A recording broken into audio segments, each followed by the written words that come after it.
Hi everyone! In this video I will introduce to you some basic patterns of spoken French pronunciation. This video is actually available in French or in Spanish. The links are down below. This video is the part 1. There will be more videos coming with some other patterns of spoken French pronunciation and some exercises to practice the listening and the pronunciation. You can download the document I'll be using in this video on my website, lacd.net.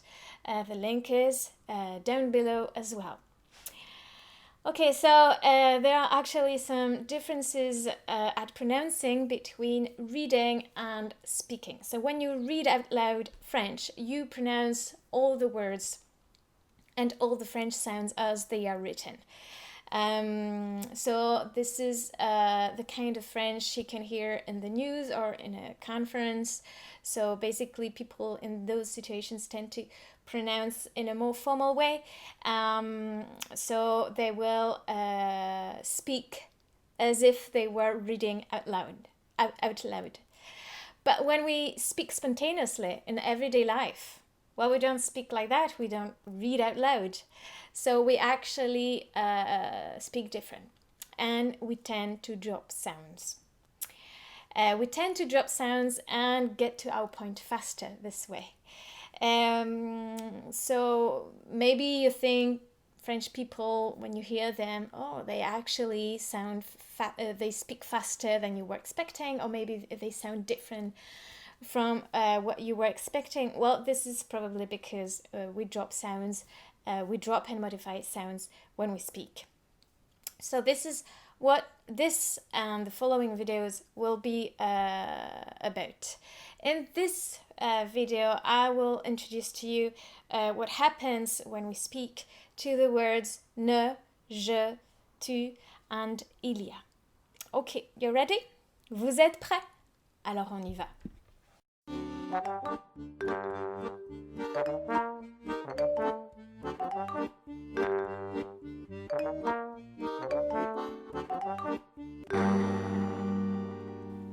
So we're going to start with ne in spoken French.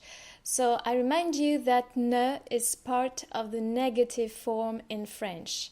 So you will find it in a negative sentence. The negative form, the basic one, is ne pas. Okay, you can find as well ne jamais, which is never, and there are a few others as well. And as well, I would like to remind you that when ne is right before a vowel sound, it is actually written an apostrophe, and then we have the second part, which is the pas. Okay, so I'm going to read the sentences. Je ne regarde pas la télé. Je ne regarde jamais la télé. Je n'aime pas ce film.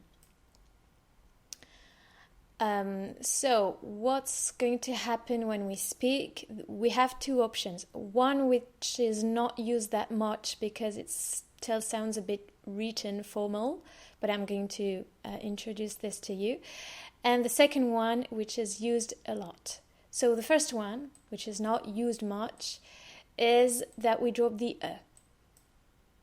So we're going to say je ne regarde pas la télé. Je ne regarde pas la télé. All together, je ne regarde pas la télé. Je ne regarde pas la télé. And here, je ne regarde jamais la télé. Je ne regarde jamais la télé. And in the last one, we don't have to change anything because the O's are already dropped. Because of the vowel sound right after. So you may hear that, but the thing you will hear a lot when French people speak, they actually drop the whole ne. So the whole ne, as well as the an apostrophe. So we actually drop the first part of the negation form. We keep only the second one, which is pas or jamais, or there are other options. So if I say it, it's going to be je regarde pas la télé. Je regarde pas la télé. The second one, je regarde jamais la télé.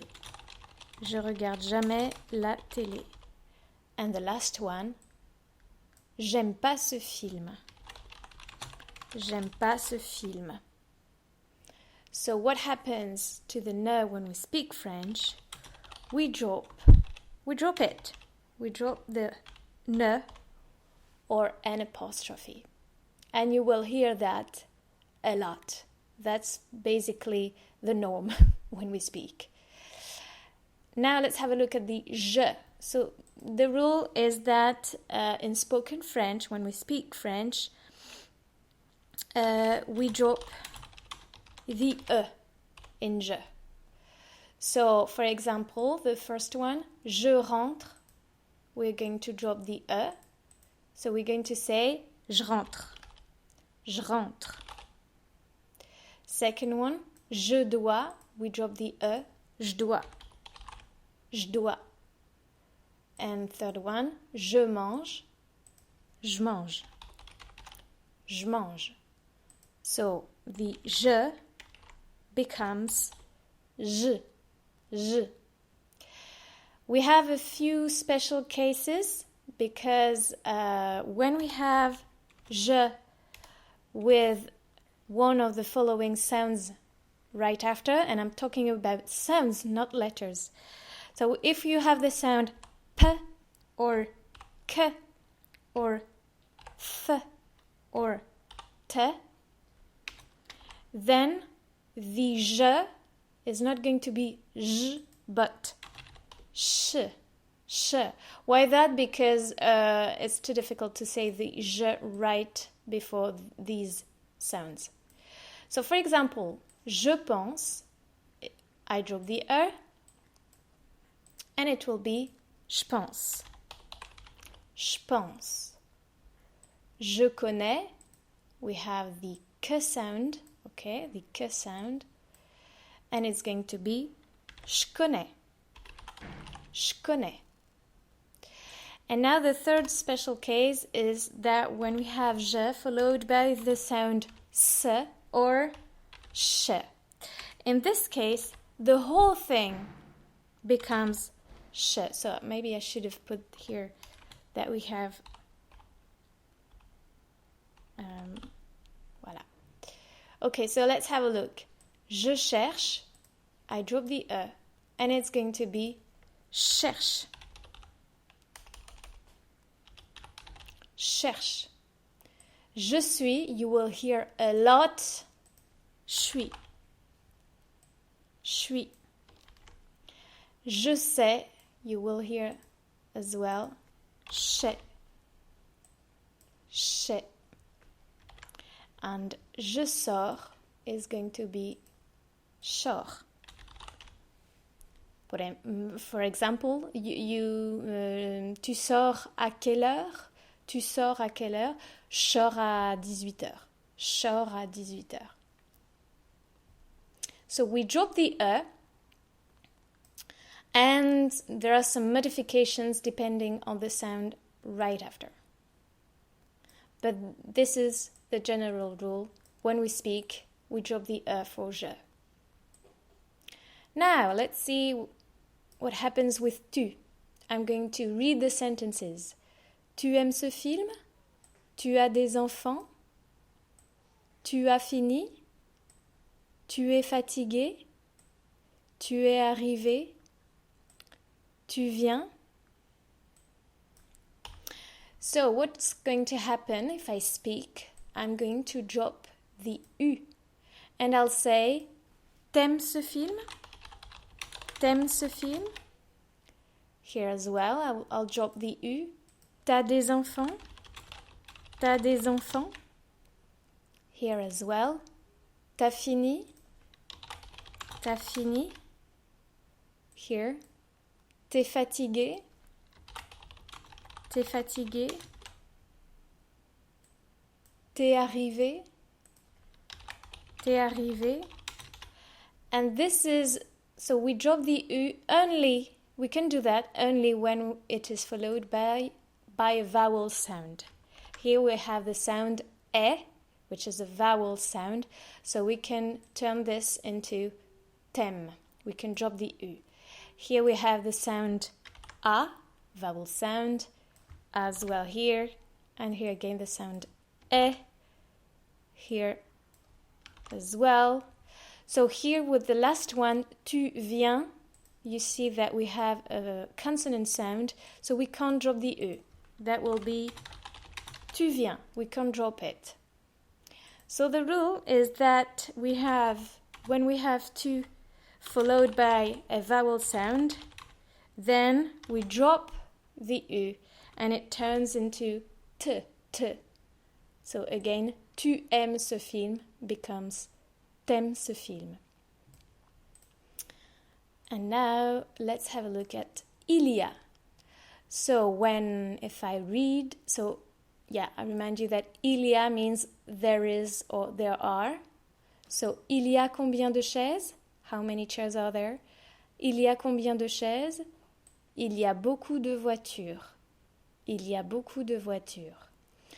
So this is how we read, but if I speak, I'll say il y a combien de chaises? Il y a combien de chaises? So here I've just dropped the whole il. Il y a combien de chaises? Il y a combien de chaises? Here, il y a beaucoup de voitures. Il y a beaucoup de voitures.